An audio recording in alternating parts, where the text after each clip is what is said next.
네, 안녕하십니까. 키스트 권석준입니다. 지난 파트 1과 파트 2에 이어서 중국 반도체 기술 굴기의 미래와 한국 반도체 산업의 대응 전략에 대한 세 번째 파트를 말씀드리도록 하겠습니다.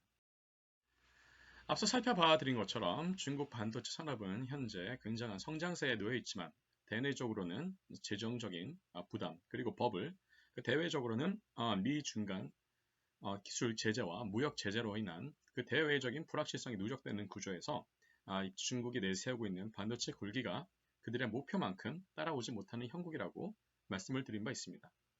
그렇다면 중국이 앞으로 2020년대 이후에 이 반도체 전쟁, 특히나 차세대 반도체 기술에서 과연 어떠한 전략을 취할 수 있을 것이며 그 전략은 어떤 의미를 가질 수 있는지에 대해서 몇 가지 사례를 가지고 말씀을 드리도록 하겠습니다. 세 번째 파트에서 제가 주로 미중 간 차세대 반도체 기술 경쟁의 아이템으로서 말씀드리고자 하는 부분은 바로 양자 정보과학 기술이 되겠습니다. 양자 ICT, 이른바 양자 정보과학 기술이라 부르는 이 양자 ICT는 잘 알려져 있다시피 지금 현재 실리콘 기반의 반도체 산업의 기술 표준을 넘어서 차세대 반도체 기술의 하나의 주요한 주제가 될 것으로 많은 사람들이 예측을 하고 실제로 그렇게 진행이 되고 있는 주제 중의 하나입니다. 양자 정보과학 기술 혹은 퀀텀 ICT라고 부르는 이 차세대 반도체 기술은 양자 컴퓨팅과 양자 통신 그리고 양자 센서를 모두 아우르는 거대한 개념의 차세대 반도체 기술이 되겠습니다. 우선 이 그림에 나와 있는 왼쪽에 나와 있는 이 양자 컴퓨팅은 기본적으로 양자 컴퓨터와 양자 알고리즘을 포함합니다. 양자 컴퓨터는 말 그대로 하드웨어에 관련된 기술이 되겠고요. 양자 알고리즘은 지금으로 따진다면 소프트웨어에 관련된 그런 알고리즘이 되겠습니다. 양자 컴퓨팅은 기본적으로 양자 컴퓨터와 양자 알고리즘으로 이루어져 있다고 제가 말씀을 드렸는데요. 기본적으로 이 두 가지를 활용해서 데이터를 양자 역학적인 그런 메커니즘에 기반해서 처리하는 모든 데이터 처리 기술을 일컫습니다. 그래서 기본적으로 양자 시뮬레이션, 그리고 물리 양자 비트 제어, 논리 양자 비트 제어, 그리고 양자 알고리즘에 기반한 양자 소프트웨어 등을 모두 포괄하는 기술이 되겠습니다. 양자 통신은 양자 컴퓨팅과는 약간 결이 다른데요. 0과 1이라는 이런 양자 스테이트, 양자 상태를 중첩시킬 수 있는 상황에서 얼마나 많은 정보들을 이런 중첩 상태로 안전하게 송수신할 수 있는지, 그래서 주로 양자 암호나 양자 전송이나 양자 네트워크에 관련된 통신 기술을 아우르는 것을 양자 통신 기술이라고 합니다. 마지막으로 오른쪽에 나와 있는 이 양자 센서는 현재 고전적인 측정 한계를 극복한 고정밀 데이터 제공을 하는 기술에 관련된 것으로서 주로 양자 상태를 측정하는 기술, 그리고 그런 측정 방식에 의해서 양자 상태를 센싱하는 기술, 그리고 혹은 양자 이미징 기술까지 포괄하는 그런 기술 분야를 말씀드릴 수 있겠습니다. 그래서 양자역학은 기본적으로 1900년 이후 독일의 물리학자인 막스 플랑크가 양자역학의 처음 그런 단위체로서의 양자라는 개념을 도입한 이후 20세기 초반에 급격한 이론적인 발전을 거치고 20세기 중후반 입자 물리학과 핵 물리학을 만나면서 양자 물리학이 본격적으로 물리학의 거대 현대 물리학의 거대 축의 한 가지 중에 한 축이 됐습니다. 그래서 이런 양자역학의 기본적인 물리학적인 양자 물리학의 발전에 힘입어 1900년대 후반 이후에 20세기 후반부터 이른바 이런 양자역학을 기반으로 해서 지금의 현재 이런 튜링 머신 기반의 실리콘 컴퓨터를 뛰어넘을 수 있는 완전히 새로운 개념의 양자 컴퓨터가 완성이 될 수 있다는 것에 대해서 많은 사람들이 이론을 제시했었고 어떤 그런 알고리즘을 제시한 바 있었습니다. 그래서 양자 정보과학 기술은 기본적으로 원자 단위 이하의 물리적 현상을 제어하는 것에 기초를 두고 있습니다.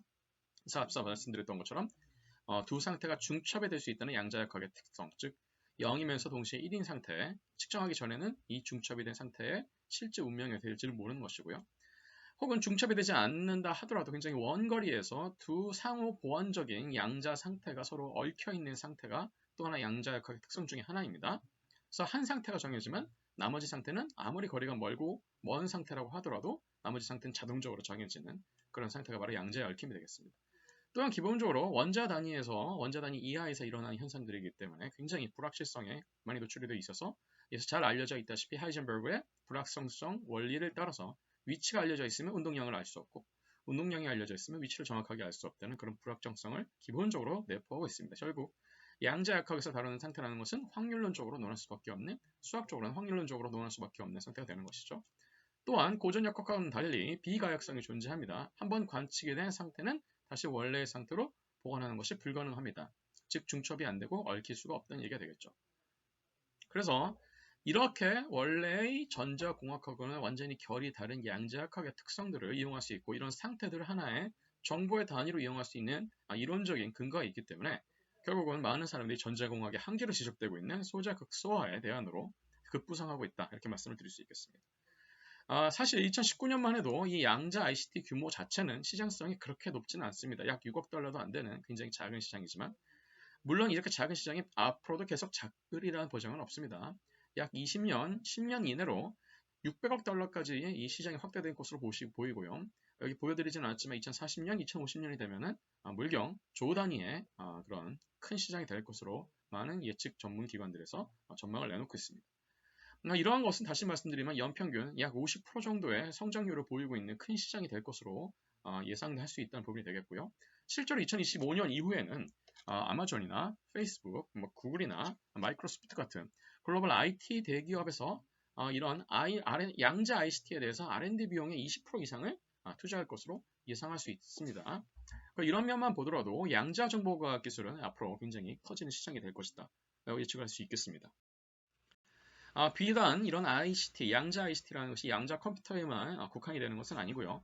또 중요한 부분이 이런 양자 알고리즘이 뒷받침이 되어야 됩니다. 그래서 90년대에 나왔던 이런 쇼 알고리즘이나 그로버 알고리즘 같은 것들은 실질적으로는 지금 현재의 우리 암호 통신 혹은 암호화 기술이 의존하고 있는 그런 이제 그 양자 그런 암호화 기술을 뛰어넘을 수 있는 그런 이제 복호 해석 혹은 암호를 공격할 수 있는 알고리즘이 될 수 있는 가능성이 있기 때문에 이 양자 알고리즘에 대한 연구가 굉장히 급속도로 발전을 하고 있습니다.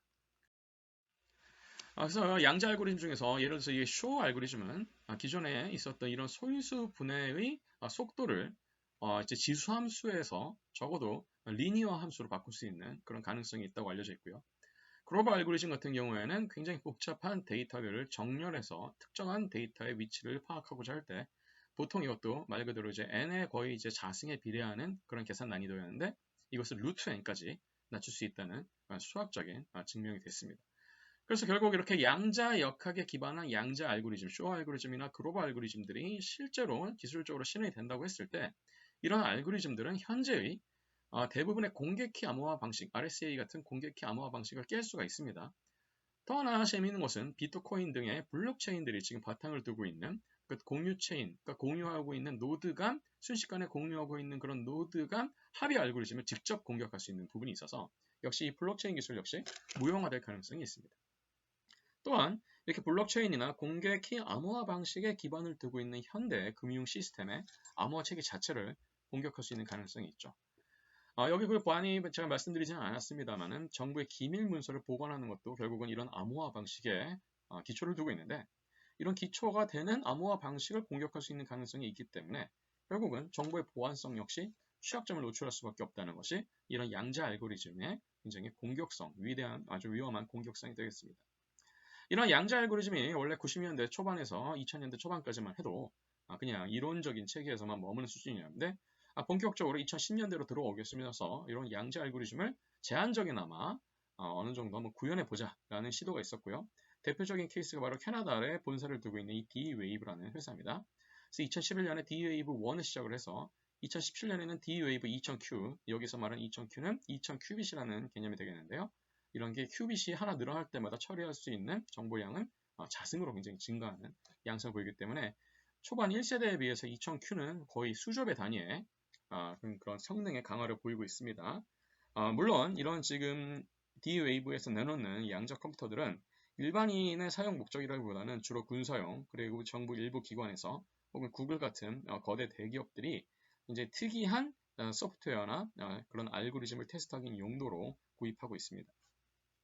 또 하나 주목할 만한 업체는 미국의 IBM이 되겠는데요. 이 IBM은 2017년에 IBM Q라는 49개짜리 큐빗으로 이루어져 있는 시뮬레이션을 할 수 있는 시스템을 개발을 했고요. 2019년에는 52개짜리 큐빗으로 오퍼레이션 할 수 있는 시스템을 개발한 바 있습니다. 또한 요즘 최근 시장에서 많이 각광을 받고 있는 기업은 바로 미국의 구글인데 구글은 2018년에 브리스콜이라는 시스템 72큐빗을 기반으로 하고 있는 브리스콜이라는 시스템을 개발했었고 바로 작년에는 세계 최초로 퀀텀 슈프리머시, 즉 양자 우위를 실증했다고 주장하는 연구 논문을 네이처지에 보고하기도 했는데 그 시스템에서는 53개짜리 큐빗으로 이루어져 있는 자사가 직접 개발한 시커머 칩으로 원래 슈퍼컴이 할 수 없었던 혹은 굉장히 오랜 시간이 걸릴 수밖에 없었던 계산을 수초 만에 굉장히 짧은 시간 만에 할 수 있었다는 것을 실증을 한 바 있습니다. 비단 양자 컴퓨터는 이런 고전적인 컴퓨터가 할 수 없는 부분에 대한 그런 양자 슈프리머시를 타겟으로 한 부분도 있습니다만은 그보다 조금 더 난이도가 낮은 영역에서도 얼마든지 확대 범위가 늘어날 수가 있습니다. 예를 들어서 최적의 자원 할당을 하고 경로 선택을 해서 최적화를 달성할 수 있는 그런 조합 최적화 문제도 굉장히 개선 자원이 많이 들어간 부분 중에 하나인데 이 부분 역시 양자 컴퓨터가 충분히 우수한 성능을 낼 수 있는 분야 중에 하나고요. 미분 방정식 같은 부분은 이제 최근에 그런 arithmetic 로직 유닛으로만 할 수가는 없는 부분이었는데 이것을 이제 AI 칩을 기반으로 해보자 하는 시도들이 많아지고 있습니다. 그런 알고리즘이 조금 더 개발이 된다면 양자 컴퓨터를 가지고서도 굉장히 복잡한 편미분 방정식을 수초 이내에 굉장히 정확한 수치 해석적인 정확도를 가지고 풀 수 있는 가능성이 있다라는 것이 알려져 있고요.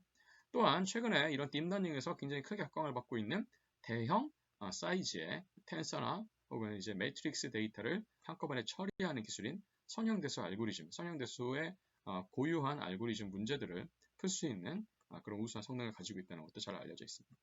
기본적으로 그래서 소인수분해의 암호 해독에 쓰이는 소인수분해 외에도 이렇게 다양한 분야, 특히나 이런 대용량 데이터와 데이터의 후처리에 관련된 분야에 있어서 양자 컴퓨터가 보일 수 있는 우수한 특성이 많이 있기 때문에 양자 컴퓨터, 양자 알고리즘이 확장이 될 수 있는 시장의 가능성은 언제든지 커지고 있다라고 말씀을 드릴 수 있겠습니다. 아까도 잠깐 말씀드렸지만 작년 하반기에 구글이 거의 이제 1년 전이죠.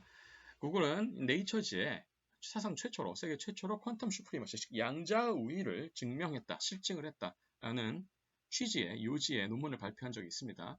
이 논문에서 구글은 자사가 개발했었던 시코모라는 양자 슈프리머시를 달성할 수 있는 일종의 퀀텀 컴퓨팅 칩을 개발했었고 그 칩을 기반으로 기존의 슈퍼컴퓨터가 1만 년이나 걸리는 계산을 불과 2분 30초 내로 계산할 수 있다는 것을 실증한 바 있습니다. 물론 이것을 그대로 받아들일 수는 없고요. 예를 들어서 이제 이 논문이 나오자마자 경쟁사였던 IBM 측은 기존의 슈퍼컴퓨터의 성능을 너무 낮게 잡은 것으로 비판을 했었고 자사의 슈퍼컴퓨터 기준으로는 1만 년이 아니고 이틀 이내에 해결할 수 있는 문제다. 물론 이틀 대 2분의 차이는 어마어마한 차이죠. 그렇지만 이제 어쨌든 불가능한 수준은 아니지만 그렇다고 해서 구글의 시커머가 확실한 기술적인 퀀텀 슈프리머시냐에 대해서는 여전히 논란의 거리가 있습니다. 근데 이것이 가진 진짜 의미는 그동안 사실 불가능에 가까운 영역이다라고 많은 사람들이 예측했었던 양자 우위가 실제로는 충분히 가능한 수준까지 오고 있다. 가시권에 들어왔다라는 것이 가장 큰 의미입니다. 그래서 점점 이 구글의 시커모어가 앞으로 개발이 될수록 양자 우위는 실증이 될 수 있는 가능성이 높아질 것으로 판단합니다. 그래서 이렇게 많은 글로벌 대기업들과 각국의 정부들은 차세대 반도체 총화가 될 양자 ICT 부분에 대한 기술적인 투자를 많이 감행을 하고 있습니다.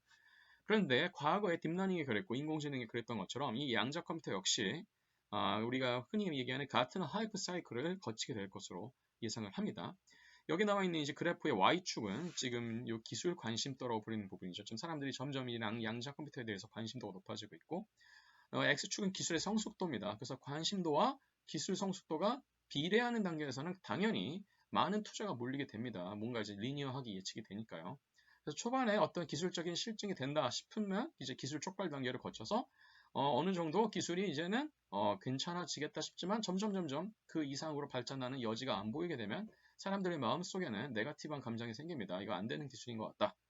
그래서 이제 과장된 기술이라는 정점이라는 이 두 번째 단계를 거치고 다시 기술의 관심도가 쭉 떨어지게 되죠. 그렇지만 이 과정에서도 기술의 성숙도는 조금씩 증가를 합니다.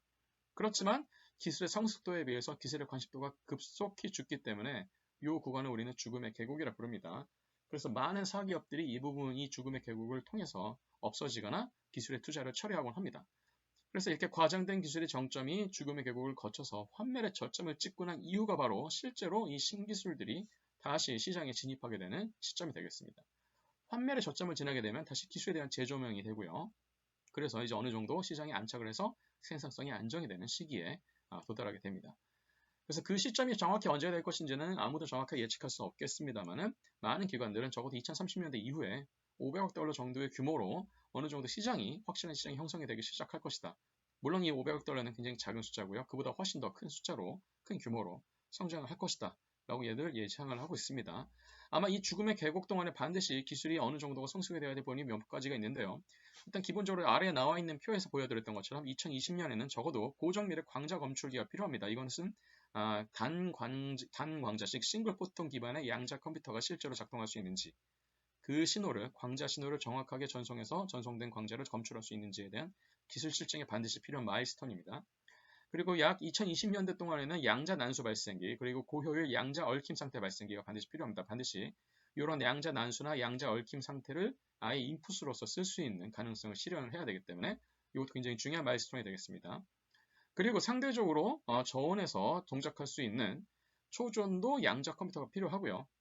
그리고 고감도 검출기를 탑재한 초소형 양자 키 디스트리뷰션 QKD라고 하는 이런 모듈, 즉 소형 모듈화된 QKD 서버 디바이스가 필요하게 됩니다. 이 2020년대가 바로 죽음의 계곡이 될 텐데 반드시 이러한 마일스톤 기술들이 어느 정도는 개발이 되어야 이 죽음의 계곡을 넘을 수 있습니다. 2030년대 진입하게 되면은 양자 키 분배에 이런 소자들이 모듈들이 하나의 네트워크를 이루고 있는 QKD 네트워크가 아마 개발이 될 것으로 보이고요. 그와 더불어서 양자 이미징 시스템도 개발이 될 것으로 보입니다. 30년대 후반이 되면은 이제 이런 QKD 네트워크들이 더 집적화된 양자 메모리나 아니면 이것을 아예 위성이나 지상 굉장히 먼 거리에서도 통신용으로 쓸 수 있는 위성 QKD 기술이 개발될 것으로 보이고요. 마지막으로 2040년대가 되면은 이제 다른 사람들이 지금 흔히 들고 다니는 것처럼 스마트폰에 내장될 수 있을 정도로 초소형화된 양자 메모리나 양자 센서 기술이 개발되고 나중에는 이러한 통신용 양자 중계기도 개발이 될 것으로 보입니다. 결국은 이런 2020년대와 2030년대가 이런 죽음의 계곡이 될 텐데 이 죽음의 계곡을 잘 넘기 위해서는 반드시 이러한 마일스톤 기술들이 같이 병행이 돼서 개발될 필요가 있고 이것이 기업이 감당하기가 어려운 수준이라면 반드시 정부가 어느 정도는 마중물 투자를 할 필요가 있는 부분이 되겠습니다. 그래서 이에 대해서 당연히 가장 선두의 전략을 취하고 있는 부분은 미국이 되겠습니다. 미국은 이미 2009년에 오바마 정부가 양자 기술을 국가적 당면 과제로 지정한 바 있으며 그것을 양자정보과학비전이라는 프로그램으로 출범시켰습니다. 그래서 이 양자정보과학비전은 바로 이 기초과학과 기술 개발의 두 축으로 이루어져 있는데요. 기초과학에서는 양자 센싱, 양자 컴퓨팅, 양자 네트워킹, 양자 기기 이론을 활용한 과학의 발전을 모델로 하고 있고요.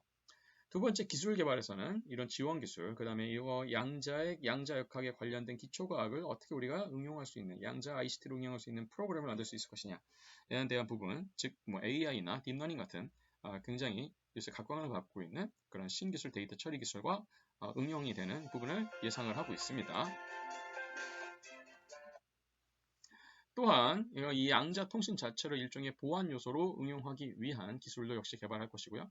여기 관련 기관을 보시면 알겠지만 미국 정부 거의 이 과학기술 혹은 산업에 관련된 거의 대다수의 그런 공기관들, 그 다음에 정부기관이 대거 참여하는 프로그램임을 아실 수 있을 겁니다. 약 10년이 지나고 나서는 이제 트럼프 정부 들어와서 국가 양자 정보과학 전략이 다시 출범을 했는데요. 2018년 12월에는 국가 양자 이니셔티브법이 제정이 됐고요. 이 법에 따르면 2019년과 2029년 사이 약 10년간 연방정부 주도로 양자정보과학 연구개발 프로그램인 국가 양자 이니셔티브 프로그램이 출범하는 것으로 되어 있습니다. 그래서 이 프로그램에서는 미국 국립과학기술표준, 즉 니스트의 양자 컨소시엄, 그리고 미 국립과학재단 NSF의 양자정보과학 연구개발 프로젝트, 그리고 마지막으로 미 에너지부 DOE 산하 양자정보과학 및 국립양자정보과학 연구센터가 주도로 이 프로그램을 시행하는 것으로 되어 있습니다. 초반 5년간 약 최대 12억 달러 정도의 예산이 투입돼서 이 프로그램이 진행이 될 것으로 예상이 되고 있습니다.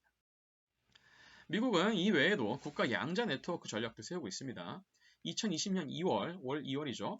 트럼프 정부는 미국 양자 네트워크를 위한 전략적 비전을 발표했는데 해당 프로그램은 양자기기의 네트워킹을 위한 기반을 구축을 주로 목표로 하고 있습니다. 이를 위해서 초반 5년간 미국의 민관협력체는 양자 상호 연결, 양자 중계기, 양자 메모리, 그리고 대륙간 고성능 양자 채널 및 우주 기반 양자 얽힘 등 광범위한 양자 네트워크 원천 기술을 확보하는 것을 목표로 하고 있습니다. 앞서 말씀드렸던 양자 컴퓨터나 양자 어떤 메모리가 아닌 양자 통신에 주로 초점을 맞추고 있다는 것을 확인하실 수 있을 겁니다. 이를 통해서 국가 안보 주요 수단을 확보하는 것이 아무래도 미국 정부가 궁극적으로 생각하는 주요한 목표라고 생각이 들고요. 이를 위해서 몇 가지 실현해야 되는 마일스톤 기술이 있습니다. 예를 들어서 양자 제한 검출기, 그리고 양자 신호 소스 및 신호를 변환할 수 있는 기술, 양자 얽힘 상태를 인위적으로 생성하거나 장거리에서 전송하거나 전송된 신호를 측정하거나 제어할 수 있는 기술, 그리고 큐빅 기반으로 작동할 수 있는 양자 메모리 실증 기술, 그리고 양자 신호, 양자 통신 과정, 양자 계산 과정에서 필히 누적될 수밖에 없는 그런 오류를 어떻게 하면 지금 실리콘 수준, 실리콘 컴퓨터 수준으로 줄일 수 있는 것인지에 대한 어떤 그런 방법론, 기술 방법론, 그리고 양자 클라우드 컴퓨팅, 양자 센서 및 양자 프로세서 사이에 장거리 얽힘을 제어할 수 있는 신뢰도가 있는 알고리즘 개발 같은 것들이 바로 주요한 목표 마일스톤 기술들이 되겠습니다. 이러한 양자 네트워크 프로그램은 연방정부 국가양자조정실 NQQO라고 하는 국가양자조정실에서 주도를 하고 있습니다. 마지막으로 미국이 세우고 있는 양자 ICT 우위 선점을 위한 전략으로서 바로 양자 정보통신 기반의 암호 정책도 있습니다. 이것은 이제 양자 통신에 중에서 특히나 이런 정보 보호를 위한 암호화를 어떻게 표준을 주도할 것인지에 대한 내용이 되겠습니다. 그래서 미국 상공부 산하의 미국립 표준과학원은 DES 혹은 AES 등의 이 암호 표준화를 이미 지금까지 제정하고 산업적으로 적용하는 것에 대해서 주도적인 역할을 한 바 있습니다. 그래서 앞으로도 이 NAST가 양자 컴퓨터의 기반의 양자 통신 네트워크 보안 부분에 있어서도 마찬가지로 표준화를 주도할 것으로 보게 되는데, 특히나 이들이 주목하고 있는 것은 RSA 같은 현존 이런 암호화 체계를 무너뜨릴 수 있는 이런 양자 통신에 대해서 이번에 방패를 준비하는 겁니다. 그래서 이제 포스트 양자 암호 표준화, 그러니까 포스트 퀀텀 인크립션 스탠다드라고 하는 일종의 제도를 제정하는 것을 추진하고 있습니다. 이를 위해서 이미 지난 2017년부터 미국 상공부는 이제 1차 라운드, 2차 라운드를 통해서 지금까지 2023년 정도가 됐을 때는 이제 한 자릿수 이내의 포스트 양자 암호 표준 기술군을 확정하는 것을 목표로 하고 있습니다. 여기서 주목할 것은 기술의 표준이라고는 하지만 전 세계 기술 표준을 딱히 목표로 하고 있지는 않다는 겁니다. 반대로 얘기하면 미국이 믿을 수 있는 일부 동맹국들 기준으로 이러한 포스트 양자 암호 표준 기술군을 확정하는 것을 주목을 할 필요가 있습니다. 다시 말하면은 이 포스트 양자 암호 표준화 기술은 국가 안보와 직결되는 문제라고 판단하고 있다는 얘기가 되겠죠. 한국의 경우에는 올 3월 SK텔레콤이 자사의 양자키 분배, 즉 QKD 알고리즘이 적용된 네트워크 보안 기술이 국제 표준으로 최종 승인된 바 있었고요. KT는 마찬가지로 올해 있었던 ITU-T SG13 국제회의에서 양자 암호 통신 네트워크 기술 표준에 대해서 2건의 예비 기술 승인을 획득한 바 있습니다. 그렇지만 여전히 한국은 지금 미국에 비하면 이런 양자 ICT의 대부분의 분야에서 기술적인 격차가 적어도 2년 혹은 많게는 10년 이상 나는 것으로 판단이 되고 있습니다. 이에 대응하는 그럼 중국의 전략이 있을까요? 물론 있습니다. 그래서 지금 여기 나와 있는 두 가지 그래프, 왼쪽에 있는 그래프는 지금까지 15년간 누적이 되어 있었던 양자 컴퓨터 관련된 특허의 누적 건수가 되겠습니다. 이건 이제 2017년까지만 조사한 거라서 2020년까지 만약에 조사된다면 훨씬 더 늘어났을 것으로 생각이 됩니다. 오른쪽에 있는 거는 마찬가지로 지금까지 약 10년에서 15년 정도 누적이 되어 있었던 양자 암호 분배, 혹은 특히 양자 통신 보안에 대해서 주로 타겟을 하고 있는 이런 양자 암호 분배 특허에 관련된 것이 되겠습니다. 그래서 왼쪽에 있는 특허에서 보시다시피 미국은 지난 15년간 양자 컴퓨터 및 양자 알고리즘 선점에 집중하는 전략을 취해왔습니다. 그런데 이제 오른쪽에 있는 그래프에서 보시다시피 중국은 양자 컴퓨터 대신 상대적으로 오히려 예전 양자 암호 분배에 관련된 특히 양자 통신과 양자 통신 보안의 기술의 선점을 목표로 이런 양자 암호 분배에 대한 특허를 누적시켜 왔습니다.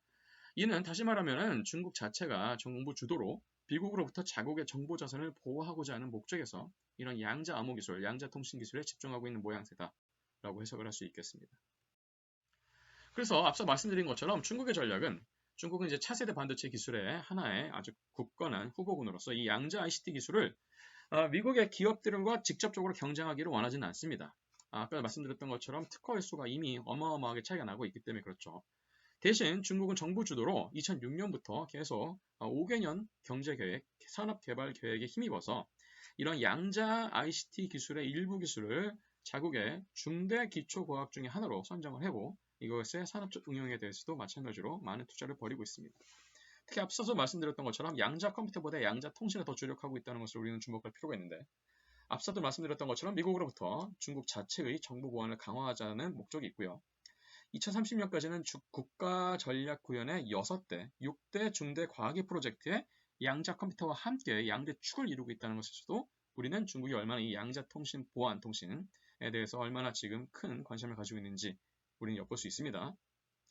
중국의 양자 통신 기술은 세계 최고 수준이라도 볼 수 있는데, 지난 2016년에 양자 통신 위성인 묵자라고 불리는 양자 통신 위성을 통해서 베이징과 오스트리아 비인 사이에 무선 양자 통신을 성공한 케이스도 있습니다. 마찬가지로 2016년 베이징과 상하이 사이에 약 2,000km 넘는 그런 거리를 뛰어넘을 수 있는 지상 기반의 양자 암호통신 백복망을 구축한 바 있는데, 이 백복망 구축이라는 말씀에서도 보시다시피 이는 결국은 정부의 비밀 서류 및 금융, 군사 정보 같은 그런 민감한 정보의 보안용으로 활용을 하겠다는 의도가 담겨 있는 기술입니다.